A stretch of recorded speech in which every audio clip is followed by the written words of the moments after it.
सोहनपुर गांव में रामलाल नाम का एक लकड़हारा रहता था। वो अपनी जीविका चलाने के लिए गांव के पास के ही जंगल से रोज लकड़ियां चुनता और उन्हें बेचकर कुछ पैसे कमा लेता था। इसी तरह उसका गुजारा चल रहा था। कुछ दिनों के बाद रामलाल की शादी हो गई। उसकी पत्नी बड़ी खर्चीली थी, इसलिए अब उतनी लकड़ियों को बेचकर घर चलाना मुश्किल हो गया था। ऊपर से रामलाल की पत्नी कभी नए कपड़े खरीदने के लिए तो कभी किसी दूसरी चीजों के लिए रामलाल से बार बार पैसे मांगती थी। अगर पैसे न मिले तो रूठ जाती। रामलाल अपनी पत्नी से बहुत प्यार करता था, इसलिए उसकी नाराजगी वो बर्दाश्त नहीं कर पाता था।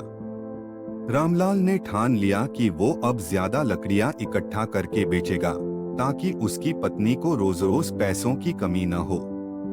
पत्नी की इच्छा पूरी करने के लिए आज रामलाल घने जंगल तक चला गया और बहुत सारी लकड़ियां चुनकर बाजार में बेच दी। ज्यादा लकड़ियों के ज्यादा पैसे मिले तो खुश होकर रामलाल ने सारे पैसे अपनी पत्नी को दे दिए। अब रोज रामलाल ऐसा ही करने लगा। देखते ही देखते उसके मन में लालच इतना बढ़ गया कि उसने धीरे धीरे पेड़ काटना भी शुरू कर दिया। पेड़ काटने से और ज्यादा लकड़ियां हो जाती थीं और उसे अधिक दाम मिलने लगे।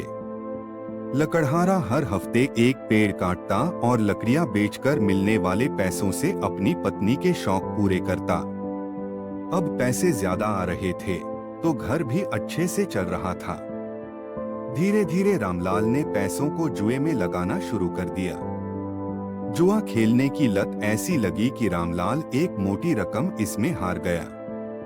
अब इस रकम को चुकाने के लिए रामलाल ने एक दो मोटे मोटे पेड़ काटने का फैसला लिया। जैसे ही रामलाल ने जंगल में जाकर अपनी कुल्हाड़ी को एक बड़े से पेड़ पर चलाने की कोशिश की तो उस पर पेड़ की टहनी ने हमला कर दिया। रामलाल चौंक गया। फिर उसे पेड़ की एक टहनी ने लपेट लिया। रामलाल कुछ समझ नहीं पाया कि यह सब क्या हो रहा है। तभी पेड़ से आवाज आई, मूर्ख, तू अपने लालच के चक्कर में मुझे काट रहा है। तू सारे पैसे जुए में लुटा देता है और फिर पैसे लौटाने के लिए पेड़ काटने आ जाता है।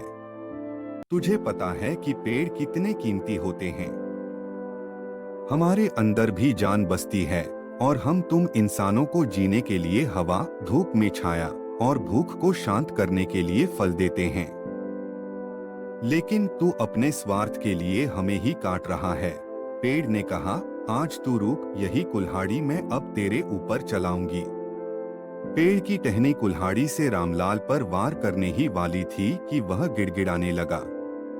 उसने माफी मांगते हुए कहा, मुझसे गलती हुई है, लेकिन मुझे सुधरने का एक मौका दो। अगर आप मुझे मार दोगे तो मेरी पत्नी का क्या होगा? वो अकेली पड़ जाएगी। आज से मैं किसी पेड़ को नहीं काटूंगा, यह प्रण लेता हूँ। यह सब सुनकर पेड़ को रामलाल के ऊपर दया आ गई। उसने रामलाल को छोड़ दिया। छूटते ही रामलाल भागकर अपने घर गया और पैसों के लालच में न आने का संकल्प ले लिया। कहानी से हमें यह सीख मिलती है कि लालच में आकर पर्यावरण के साथ खिलवाड़ नहीं करना चाहिए। हमें ऑक्सीजन पेड़ से ही मिलती है। इन्हें काटकर हम खुद अपने जीवन में संकट को ला रहे हैं।